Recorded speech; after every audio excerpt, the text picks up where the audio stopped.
Hey, what's up, guys? This is Fulo with another video. Shout out to the whole LDBC. So looks like the true colors reveal themselves once again with Mr. De La Hoya. I just want to talk about his tweet that he recently wrote. And for me, it's just another indication of hatred, another indication of something that he really wants to say, but can't say. So he decides to do it in a more subtle way. And he singles out one single guy, and that is Mr. Al Heyman and the PBC Network. So let's read the tweet, shall we? I'm freaking tired of these so-called PBC fighters cherry picking all the time and not thinking of their legacy, rather thinking of a quick buck. Well. So what are you thinking about, Oscar?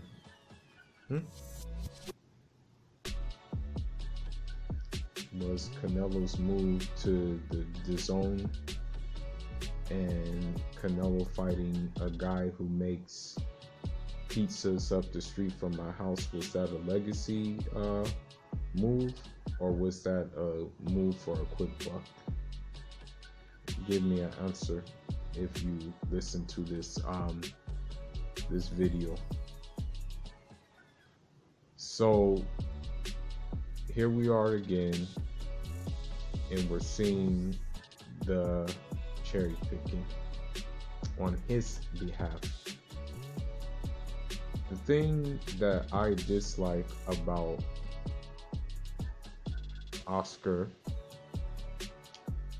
is the fact that he accuses people of doing something that he has made a career of doing, actually, you know.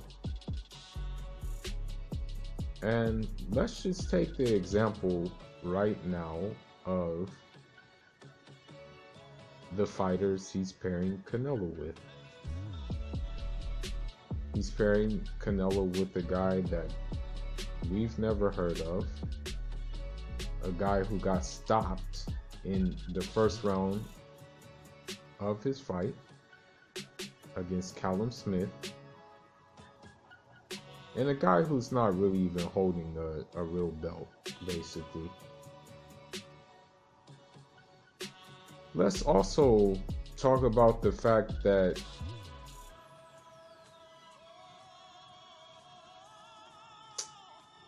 Oscar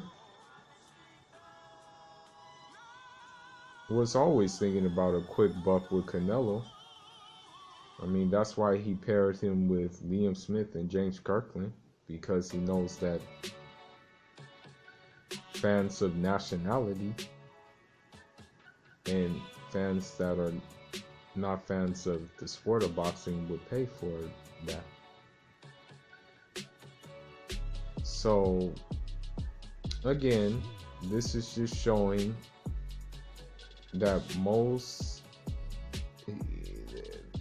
a lot of guys, I don't know how much percentage of it, but a lot are more fans of promoters, more fans of nationality, more fans of ethnic background than they are of the fighters' abilities, the fighters' skill sets, the fighters' hearts, the fighters' determinations, and what have you. Because if you're a true fan of boxing, okay, you will call for the best fights to be made. In fact, you wouldn't even entertain this fight with Canelo and Rocky Fielding if you were a true fan of the sport of boxing.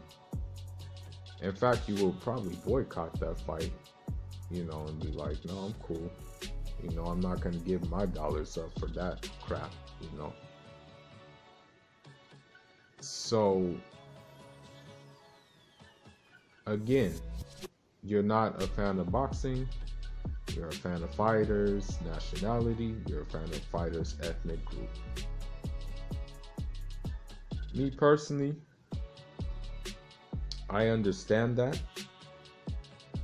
I understand you want to get behind your fighter, but enough is enough sometimes. And I'll even give Canelo the benefit of the doubt that he had a tough fight with Triple G and that a tune-up is warranted for him. However, please don't say that he's chasing a legacy. Please don't say that, him moving up is a sign that he's chasing greatness. Please do not say that, because he could have taken a fight with David Lemieux as well at 160, but he chose not to. So all I'm gonna say is that, it is what it is in that regards. But I want to read Jermell Charlo's response. And there's also a video that Jermell Charlo did that was pretty interesting. And I'm going to play that video.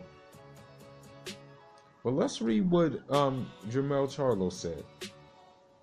Jermell Charlo said in regards to that tweet, ask King Gabe Rosado, y'all told us in 2015 whoever wins faces Redhead. Nothing, but we cherry picking. Okay, Jermell Charlo also went on to say this. And I'm gonna look for the video, but he has some choice words for him, And let me go ahead and play it.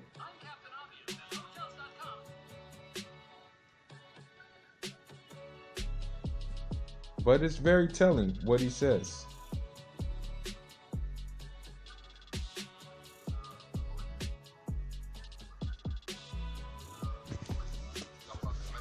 Here's the video.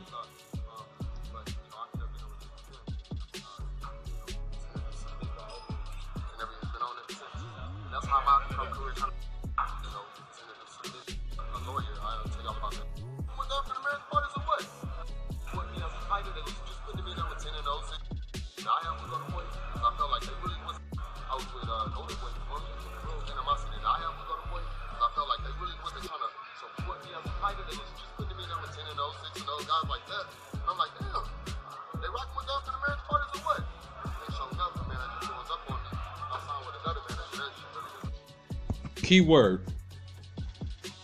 or actually a couple of keywords. Are they rocking with African American fighters or what? To be honest, I didn't even know Jermell Charlo was signed to Golden Boy, man. I really didn't. To be honest, the only person I know that's on that you see is Canelo. That's the only guy I know that's on Golden Boy. And also Ryan Garcia's robotic stiff ass. But other than that, I don't really know of anybody on Golden Boy who I say, wow, that guy is like a real dog. I mean, let's look at the history of Golden Boy in regards to how they do like black or other African descended fighters. Okay, Jermell Charlo just told you what happened with him. He was offered the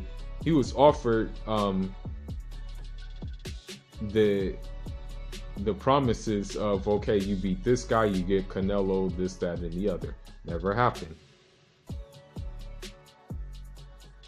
Erislandy Lara. He was lucky to get a Canelo fight, but we know how that ended. I mean, Lara beat him, but of course the scorecards showed otherwise because we knew what time it is, basically.